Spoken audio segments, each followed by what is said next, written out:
একটা 15 বছর বয়সী অবুঝ মেয়েকে যদি একা একটা রাজমহলে পাঠানো হয় একজন 60 বছরের প্যারালাইজড মহিলাকে দেখাশোনার জন্য, তাহলে কথাটা শুনতে একটু অন্যরকম লাগে, তাই না? প্রথমত মাথায় চিন্তা আসে, এত ছোট বাচ্চা মেয়েটি কি পারবে বয়স্ক মহিলাটি তদারকি করতে? দ্বিতীয়ত, যাদের বিশাল রাজপ্রাসাদ পাহারা দিতে শত বডিগার্ড লাগে সব সময়, তাহলে তারা কেন বিদেশের ডক্টরের পরামর্শ না নিয়ে সাধারণ একটা বাচ্চা মেয়েকে রাখছে বয়স্ক মহিলাকে দেখাশোনার জন্য? তাও সেই মেয়েটি যার দিন দুনিয়া বলতে কিছুই বুঝে না। তৃতীয়ত, যেখানে অবুঝ বাচ্চা মেয়েটি পরিবারের আর্থিক দিক থেকে সচল, তাহলে তারাই কেন বা তাদের অতি আদুরে মেয়েটিকে এভাবে কাজের মেয়ে হিসেবে অন্যের ঘরে রাখতে চাইছে? এত কেন উত্তর হয়তো এই মুহূর্তে কেউ দিতে পারবে না, আর না দিতে পারবে এই অবুঝ মেয়েটি বাবা মা শফিকুল ইসলাম এবং তার স্ত্রী রেহানা ইসলাম। উত্তরটা হয়তো এই মুহূর্তে জানা নেই তাদের দুজনেরই। তাই তীব্র অস্থিরতা ও ভয় সংযম করে খানবাড়ি ড্রয়িং রুমের সোফায় বসে আছে নিজের মেয়ে, হাতটি শক্ত করে চেপে ধরে অপরাধহীনতায় শফিকুল ইসলাম ও রেহানা বেগম। একমাত্র আদুরি মেয়েকে কোনোভাবে রেখে যেতে মন বা নীতি মানতে চাইছে না, কিন্তু তারপর মেয়েটিকে রেখে যেতে হবে। এতে ওনার ইচ্ছে থাকুক বা না থাকুক তাতে কিছু যায় আসে না পরিস্থিতি, কারণ তিনি মন ও নীতির কাছে অপরাধী হয়ে থাকলেও ধর্মের কাছে বাধা। শফিকুল ইসলাম কথাগুলো ভেবে চোখ তুলে তাকিয়ে সামনের দিকে। শফিকুল ইসলামের ঠিক সামনের সোফায় একজন বয়স্ক লোক বসে আছে, ঠিক তার পাশে একজন প্যারালাইজড মহিলা হুইল চেয়ারে বসে আছে। কারো মুখে কোনো রূপ কথা নেই। এই মুহূর্তে খানবাড়ির ড্রয়িং রুমে পিন পতনের নীরবতা বিরাজ করছে। চারপাশে কোনো রকম বডিগার্ড বা সার্ভেন্ট নেই, শুধু একজন সার্ভেন্ট মহিলার পাশে দাঁড়িয়ে আছে অবুঝ মেয়েটির জন্য। আরাফ খানের কড়া আদেশ, এই মুহূর্তে কেউ বাড়ির ভিতরে থাকতে পারবে না পরবর্তী আদেশ না পাওয়া পর্যন্ত। খানবাড়ির মালিক আরাফ খান ও ওনার স্ত্রী হেনা খান অনেকটাই গুরুত্ব সহকারে বসে আছে শফিকুল ইসলাম পরিবারের সামনে। হেনা খান কাতর দৃষ্টিতে তাকিয়ে আছে অবুঝ মেয়েটির দিকে, আর যেন খুঁচিয়ে খুঁচিয়ে দেখছে মেয়েটিকে। হেনা খানের চোখ দুটো চকচক করছে অশ্রু জলে, যে কোনো সময় যেন বাঁধ ভাঙা কান্না লুটিয়ে পড়তে পারে। অবুঝ মেয়েটি বারবার নড়ে চড়ে উঠছে, আর চোখে একবার খানবাড়িটি তো অন্যবার প্যারালাইজড মহিলা হেনা খানকে দেখছে। বাবা মার হাত ধরে বসে থাকলেও চোখে মুখে কৌতূহলতা ও চঞ্চলতা আষ্টে পৃষ্ঠে জড়িয়ে আছে মেয়েটি। বয়স্ক মেয়েটি হালকা ঘাড় বাঁকা করে সবার অগোচরে নিজের চোখে জল মুছে নিয়ে পাশে সার্ভেন্টকে ইশারা করে বলে মেয়েটিকে এখান থেকে নিয়ে যেতে ও কিছু খাবার দিতে। সার্ভেন্ট ইশারা মতো কাজ করে। মেয়েটি নিয়ে যেতেই দীর্ঘ নিঃশ্বাস ফেলে শফিকুল ইসলাম। হঠাৎ করে শফিকুল ইসলাম নীরবতা ভেঙে সামনে তাকিয়ে বাবার বয়সের লোকটি মানে আরাফ খানের উদ্দেশ্য করে বলে ওঠে, আমি জানি না কোনো বাবা তার মেয়ের সাথে এমনটা করবে কিনা, কিন্তু আমি করছি নিজের অবুঝ মেয়েটার সাথে। আমি নিজের বাবা হয়ে আজ অপরাধী হয়ে গেলাম নিজের মেয়ের কাছে সারা জীবনের জন্য। পরিস্থিতি আজ আমাকে বাধ্য করেছে। বাবা হয়ে নিজের মেয়েকে অন্ধকার জীবনে ফেলে দিয়ে যাচ্ছি। আজ এক বাবা বড্ড অসহায়, তাই আপনাদের কাছে রেখে যেতে হচ্ছে, নয়তো নিজের মেয়েকে এই অন্ধকার জীবনে কখনোই ফেলে যেতাম না, মরে যেতাম, কিন্তু নিজের মেয়ের জীবনটা এইভাবে ধ্বংস হতে দিতাম না, কখনই না মিস্টার খান। শফিকুল ইসলামের এমন কথা মুহূর্তে পরিস্থিতি বেগ ঘটে। সামনে বসে থাকা বয়স্ক পুরুষ আরাফ খানের চেহারা অনুতপ্ত চাপ স্পষ্ট ভেসে ওঠে, সেই সাথে অসহায় বোধ হয়। আরাফ খান আবেগ আপ্লুত হয়ে অসহায় প্রকাশ করল, মিস্টার খান কেন বলছেন? শরীফ, আমি তোমার আরাফ চাচা, তোমার বাবার বন্ধু। সব সত্যটা তো তুমি জানো, তাই না? তাহলে এসব কেন বলছো? সত্যিটা জানি বলেই তো ভয়টা বেশি আমার, আর বাবার বন্ধু বলেই তো আজ আমাকে ধর্মের বেড়াজালে খুব সহজে ফাঁসিয়ে দিয়েলেন। আপনারা। আজ আমি চুপ করে আছি ঠিকই, কিন্তু যেই দিন আমার অবুঝ মেয়ে বুঝতে শিখবে আর আমার সামনে দাঁড়িয়ে প্রশ্ন করতে জানবে, সেই দিন আমি আর এই ধর্মের রীতি মানব না। সেই দিন শুধু আমি বাবা হয়ে মেয়ের কথা শুনব আর বুঝব। সেই দিনই আমার মেয়ে আপনাদের সাথে শেষ দিন হবে আর এই খান বাড়িতে শেষ মুহূর্ত। শরীফের এমন কথায় মুহূর্তে শীতল হয়ে যায় আরাফ খানও তার স্ত্রী হেনা খান। শরীফের কথায় পৃষ্ঠে কি জবাব দেবে সেটা এই মুহূর্তে বুঝতে না পারলেও হেনা খানের কাছে বরাবরই শফিকুলের উত্তর ছিল তার। তিনি দ্রুত কণ্ঠে বলল, শফিক, তুমি কি আমাদের বিশ্বাস করতে পারছো না? আমরা আছি তো মায়ার পাশে এবং সবসময় ছায়ার মতোই থাকবো, ওয়াদা দিলাম। মায়া শুধু একা তোমার মেয়ে নয়, মায়ার সাথে আমাদেরও একটা সম্পর্ক আছে, সেটা তুমি নিশ্চয় ভুলেও যাওনি শরীফ। হেনা খানের কথা মুহূর্তে নিচের দিকে তাকিয়ে তাচ্ছিল আসে শফিকুল ইসলাম। কথাগুলো বরাবরই ওনার কাছে অর্থহীন, তাই বনিতা ছাড়াই বলে ওঠে, রক্তের সম্পর্ক কাছে বাকি সব সম্পর্ক বিদা হয়ে যায় বরাবরই মিসেস খান। সেটা আপনিও জানেন, সেটা আমিও জানি। আপনি আপনার রক্তের জন্য আজ আমাকে এক অপরাধী বাবা বানালেন মেয়ের কাছে। কাল যখন আপনার রক্ত আপনারই সামনে দাঁড়াবে আমার মেয়েকে মারতে, তখন পারবেন তো আমার মেয়েটাকে বাঁচাতে আপনাদের রক্তের হাত থেকে? শফিকুল ইসলাম এমন কথার সাথে সাথে মুহূর্তে ভয়ে চমকে ওঠে আরাফ খান এবং হেনা খান। কথাগুলো শুনতেই হেনা খানের চোখ টইটুম্বুর হয়ে মুহূর্তেই আরাফ খানের সাথে সাথে হেনা খানও শীতল হয়ে যায়। শফিকুল ইসলাম এমন প্রশ্নে যেন মুহূর্তে ভিতর থেকে নাড়িয়ে তুলে তাদের দুজনকে। শফিকুল ইসলামের কথাগুলো সবটাই সত্য। যখন মায়া সত্যটা প্রকাশ পাবে তখন নিজের রক্তের হাত থেকে কিভাবে বাঁচবে মায়াকে, তা এই মুহূর্তে জানা নেই হেনা খানের ও আরাফ খানের। শুধু এতটাই জানে, সব পরিস্থিতির মধ্যে হলেও মায়াকে তাদের চাই। দরকার হলে প্রত্যেকের বিরুদ্ধে চলে যাবে তারা, শক্ত হাতে পাশে থাকবে মায়া। তারপরও মায়াকে চাই এই খান বাড়িতে। আরাফ খান শান্ত চোখে তাকায় হেনা খানের দিকে। সেই দিকে এক পলক দেখে শরীফুল ইসলামকে আশ্বস্ত করে বলল, এমন কিছুই হবে না শরীফ, আমরা মায়ার পাশে আছি অভিভাবক হয়ে ছায়ার মতো। মায়া তোমার মেয়ে হলেও সে এখন খান পরিবারের একমাত্র বউ। আরাফ খানের কথায় সন্তুষ্ট হয়নি শফিকুল ইসলামের মন।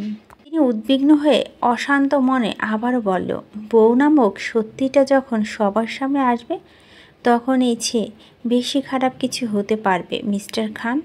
আমি তো সামান্যটা বলছি। তখন হয়তো পরিস্থিতি আপনার আমার হাতের বাহিরে হতে পারে। তখন কি করবেন? আমার মেয়েকে বাঁচাতে পারবেন তো? আরাফ খান শফিকুলের কথা মানে বুঝতে পেরে দীর্ঘ নিঃশ্বাস ফেলে শক্ত কণ্ঠে বলল, অবশ্যই পারবো। আমরা আটকাবো পরিস্থিতিটাকে, সামনে নিব খান পরিবারের বউকে। শফিকুল ইসলাম আগের ন্যায় স্বাভাবিক কণ্ঠে অশান্ত মন নিয়ে প্রশ্ন করে ফেলো, পারবেন তো আটকাতে? বিশ্বাস নেই আমাদের উপর? শরীফ তোমার অসহায় ফেস করে। এটা আমার প্রশ্নের উত্তর নয় মিস্টার খান, পুনরায় প্রশ্ন করে। শফিকুলের পরপর প্রশ্ন মানে বুঝতেন পারছে হেনা খান, তাই তিনি নিজেকে স্থির করে শক্ত মনে পাশ থেকে নিজের চোখে জল মুছে নিয়ে অস্ফুটার সাথে শফিকুল ইসলামের কথায় জবাব দিয়ে শক্ত কণ্ঠে বলে ওঠে, ভবিষ্যতে পরিস্থিতি আমাদের কোথা নিয়ে দাঁড় করায় তা আমি জানি না শফিক, তবে এতটা বলতে পারি, আমাদের রক্ত মায়ার কোনো রকম ক্ষতি করতে দিব না আমরা। তারপরও যদি পরিস্থিতি আমার বাধ্য করে তাহলে কথা দিচ্ছি প্রথম গুলিটা আগে আমার বুকে ভেদ করে, তারপর দ্বিতীয় গুলিটা মায়াকে ভেদ করবে। ওয়াদা করছি আমরা শেষ নিঃশ্বাস থাকা পর্যন্ত আমি তোমার মেয়ে মানে মায়ার হেফাজত করব ইনশাল্লাহ। হেনা খানের এমন কথা মুহূর্তে স্তব্ধ হয়ে যায় শফিক এবং রেহানা। স্বামীর পাশে নীরবে বসে মেয়ে জন চোখের অশ্রুজল ফেলা মা এবার চোখ তুলে তাকায় হেনা খানের প্রতিটা কথায়। তিনি ভীষণ চমকায়, প্রতিটা বাক্য হেনারও স্তব্ধতা বিরাজমান। শফিকুল ইসলামের অশান্ত মন মুহূর্তে স্থির হয়ে যায়, কারণ শফিকুল ইসলাম জানে খান পরিবারের সদস্যরা তাদের কথা কতটা দৃঢ়তা রয়েছে। তার জীবনে গেলেও নিজেদের বচন ভাঙবে না। শফিকুল ইসলাম নমনীয়তার সঙ্গে ঝুঁকে বসে। বাবা হিসাবে মেয়েকে নিয়ে তিনি বেশ চিন্তিত ভবিষ্যৎ পরিস্থিতিটা ভেবে, তবে কিছুটা আশ্বস্ত হয়ে হেনা খানের কথায় এই ভেবে যে যা কিছুই হোক না কেন সকল পরিস্থিতিতে তারা দুজনই মায়ের পাশে পাশে থাকবেন সাপোর্টার হয়ে। কথাগুলো ভেবেই তিনি নীরবে একটা দীর্ঘশ্বাস ছাড়ল। নিজের আদুরি মেয়েকে আল্লাহর কাছে হাতে সঁপে দিয়েছে, এবার যা হবার বাকি সময় ঠিক করবে। তিনি হেনা খানের কথায় বিশ্বাস্ত হয়ে নিজের বাক্য আর লম্বা না করে হঠাৎ স্ত্রীকে নিয়ে উঠে দাঁড়িয়ে কাট কাট গলায় বলে ওঠে, সম্পর্ক নষ্ট হয়ে গেল কখনো এটা ছেঁড়া সুতো বাঁধন নামক একটা সম্পর্ক আছে আপনাদের সাথে আমাদের, সেই সাথে কিছুটা বিশ্বাসও আছে। সেই বিশ্বাস নিয়ে মেয়েকে রেখে গেলাম অন্ধকার জগতে আপনাদের হাতে। নিজের মেয়ের সামনে দাঁড়াতে পারবো না বলে মেয়েকে না বলে চলে যাচ্ছি এখান থেকে। আপনা দেখে রাখবেন আশা করি। যদিও আমার অবুঝ মেয়েটি কোনো অপরাধ করে তো ওকে কোনো শাস্তি না দিয়ে ক্ষমা করে দেওয়ার চেষ্টা করবেন প্লিজ। অপরাধী বাবা হয়ে এর থেকে বেশি কিছু বলার নেই আমার। আরাফ খান সাথে সাথে সোফায় সেরে উঠে দাঁড়িয়ে ব্যস্ত ভঙ্গিতে এগিয়ে আসতেই হাত বাড়িয়ে থাকা শফিকুল ইসলাম আরাফ খানের কিছু বলতে না দিয়ে সাথে সাথে হাত জোড়া সামনে ধরে ক্ষমা চেয়ে বলে ওঠে, যেদিন ছেঁড়া সুতোর বাঁধন ঠিক হয়ে যাবে সেই দিন নিজের দাবি নিয়ে এই বাড়িতে অন্ন এবং পানির দাম করব, তার আগে নয়। মিসেস খান, এখন আমাদের বিদায় দেন, আমরা আসি। কথা বলে আর এক মুহূর্তে না দাঁড়িয়ে মেয়ে অগোচরে স্ত্রী রেহানার হাত ধরে খান বাড়ি থেকে বেরিয়ে যায়। রেহানা বেগম মেয়ের কষ্টে বারবার ফুঁপিয়ে ফুঁপিয়ে কেঁদে কেঁদে উঠে আর পিছন ফিরে মেয়েকে একটা নজর দেখার চেষ্টা করে, কিন্তু তারপরও স্বামীর ভয়ে কিছু বলতে পারছে না। শুধু নীরবে কান্না করতে করতে স্বামীর সাথে যেতে থাকে। শফিকুল ইসলাম চলে যেতে সেদিকে তাকে দীর্ঘশ্বাস ফেলে আরাফ খান।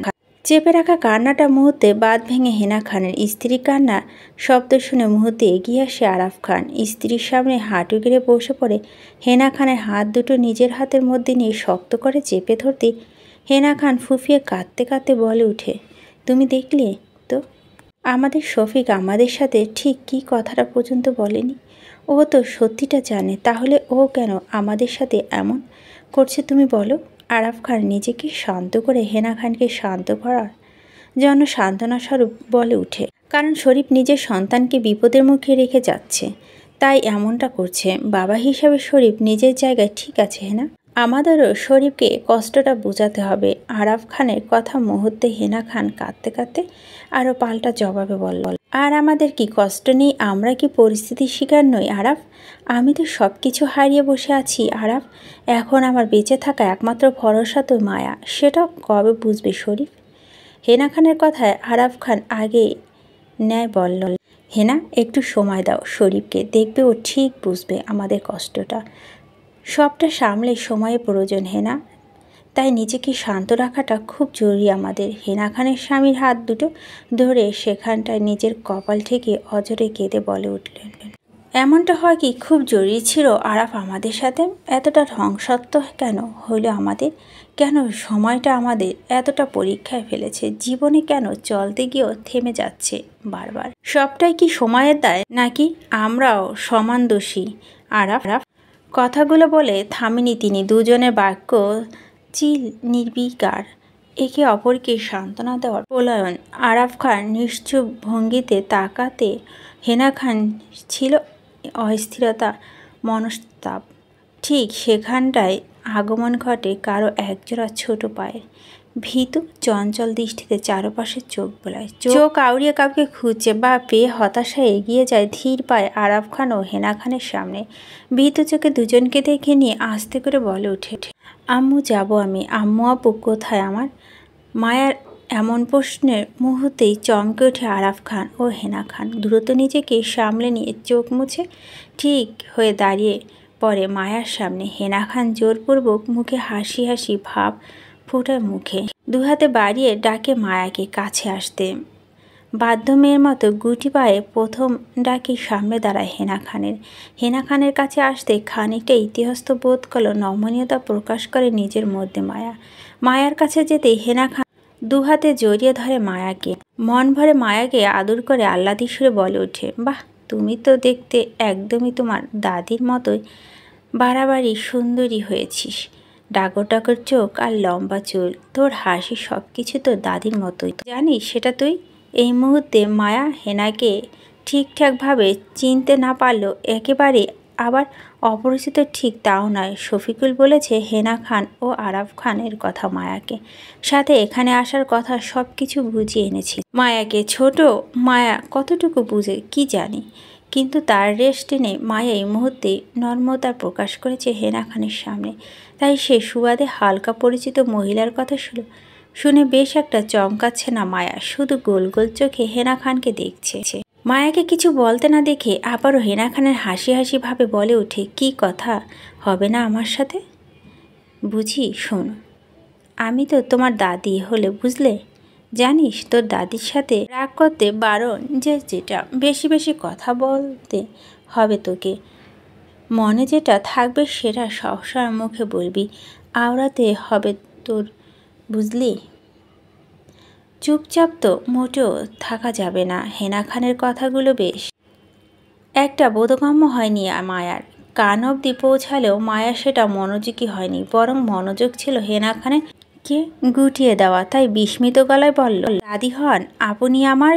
সায় জানিয়ে বলল, আর আপনি নয়, তুমি করে বলবি। তুই কেমন? ওই যে ওনা দাদাজান বলে ডাকবি। উনি তো দাদাজান হয়। আরাফ খান দেখিয়ে মায়া নারী সম্মতি জানায়, মায় বাধ্য মেয়ে নেয়। মায়াকে সায় জানাতে দেখে মুহূর্ত হালকা হাসে আরাফ খান।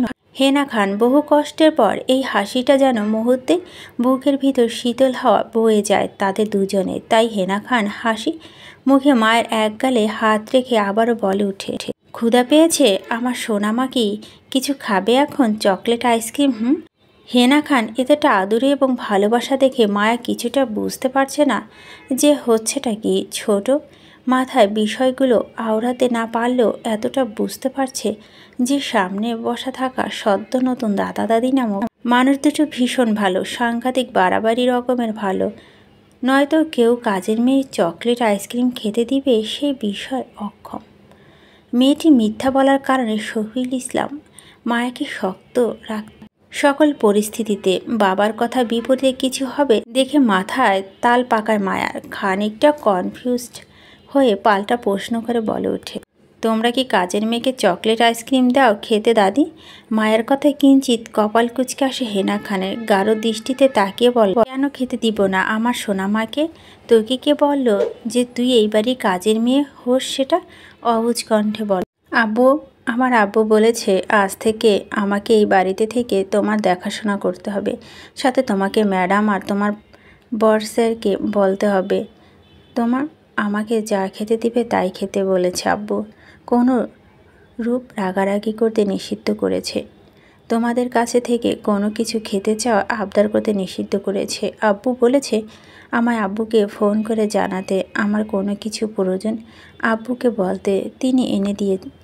কিন্তু তোমাদের কাছে আমি আবদার করলে নাকি আমার চাকরি থাকবে না। মায়ের এসব কথা মুহূর্তে হেনা খান মায়াকে জড়িয়ে ধরে ডুকরে কেঁদে ওঠে। হেনা খানের সাথে সাথে আরাফ খানও মায়া ও হেনা খানকে হাঁটু গেড়ে উপর থেকে জড়িয়ে ধরে নীরব চোখের জল ফেলছে। মায়ের বাবা শফিকুল ইসলাম যে মায়াকে মিথ্যা বলে এখানে থাকতে রাজি করিয়েছে সেটা বুঝতে বাকি রইল না কারো। অবুঝ মেয়েটিকে রাজি করানোর জন্য বলছে মায়াকে এখানে চাকরি করিয়ে তারা খেতে পারবে না তো না খেয়ে থাকতে হবে। আর মায়া বাবা মার মিথ্যা কথা বিশ্বাস করে এখানে আসতে রাজি হয়ে যায়। কিন্তু মায়ের চঞ্চলতা যেন ওদেরকে না জানায়, তাই বাকি সব কথাগুলো বানিয়ে বলেছে। হেনা খান নিজেকে স্থির করার চেষ্টা করে মায়াকে সামনে দাঁড় করিয়ে আদেছে স্বরূপ বলে ওঠে, কী রে, কী তোকে বলেছি সেটা ভুলে যা মায়া। আমি সেটা বলছি সেটা তুই আজ থেকে মানবি। আর এই বাড়ি তোর, তাই তুই এই বাড়ির কাজের মেয়ে নয়, বরং তুই এই বাড়ির বউ। আমার একমাত্র নাতি, একমাত্র বউ তুই, বুঝলি? মায়া বিস্ময় ছোট ছোট চোখ করে বলে উঠে, বউ? বউ, আমার হৃদের পুতুল বউ। পাশে থেকে আরাফ খান মায়াকে টেনে নিজের দিকে ঘুরিয়ে হাসি মুখে বলে ওঠে, কি লেডি, কেমন লাগলো আমাদের বুড়ো বুড়ি কে? তোমার সমস্যা হবে না তো আমাদের সাথে থাকতে? মায়া বিস্ময় মাথা নাড়ায়, যার অর্থ কোনো সমস্যা হবে না। মায়াকে সায় জানাতে দেখে মুহূর্তে একগাল হেসে আরাব খান ও হেনা খান হাত বাড়িয়ে মায়ার নাক টেনে আরাব খান বলে, কালকেই বুড়িকে এখানে একটা স্কুলে ভর্তি করে দিব। এবার হাতে ধরে পড়াশোনাটা মন দিতে হবে আপনার। স্বামীর কথা হেনা খান সায় জানালো। মুহূর্তে বাধ্য সাজলো। মায়ের নাক মুখ ছিটকে নাকুচি সুরে বলে উঠে, আমি পারবো না আর পড়তে, আমার পড়তে ভালো লাগে না একটু। আমি নিজে পড়েছি যে এসসি পাস করে 9-এ উঠে বিগত 4টা মাস পড়েছি ওই স্কুলে। এখন আবার এখানে এসে পড়া ভালো লাগে না আমার। আর কত পড়বো আমি? আদরের সহিত হেসে হেনা খান বুঝিয়ে দিয়ে উঠে, তা বললে তো হবে না সোনামা, পড়তে তো হবেই। আমি পড়াবে তোমাকে, সাথে তোর দাদা যেন আছে। এখন বল, আমাদের কথা কি আমার সোনামা অমান্য করবে পড়াশোনা করতে না চেয়ে? না, গাল ফুলিয়ে। রাত 2টোর কাঁটা টিক টিক করছে। আরাব খান নিজের রুমে বারান্দায় দাঁড়িয়ে আছে। সারা রাত ভরে ভেবেছিল পরিস্থিতির কথা, মায়ার কথা। সকালে তিনি নিজের স্ত্রী মায়া পরিবারে বোঝালো, কিন্তু নিজের মনকে কোনোভাবেই বোঝাতে পারছেন। একদিকে নিজের দেওয়া ওয়াদা, তো অন্যদিকে নিজের স্ত্রী, সেই সাথে অবুঝ মায়া, সাথে খান পরিবার বাকি সদস্যরা। কিভাবে সামলে নিবে তিনি সবটা? হেনা খানকে নিজের রক্ত সম্পর্কে ভালোভাবে অবগত না থাকলেও আরাব খান ঠিকই রন্দে রন্দে জানা আছে। মায়ের সত্যটা কতদিন সবার থেকে আড়াল করে রাখতে পারবে তা জানা নেই, কিন্তু সেদিন সত্যটা প্রকাশ পাবে, সেদিন হয়তো ধ্বংসস্তূপ নেমে আসবে এই খান বাড়িতে। স্ত্রী ও মায়া দুজনকে না হারাতে হয় ওনার। এই ভয়ে সারা রাত জাগ্রত অবস্থায় কাটিয়ে দেয় আরাব খান।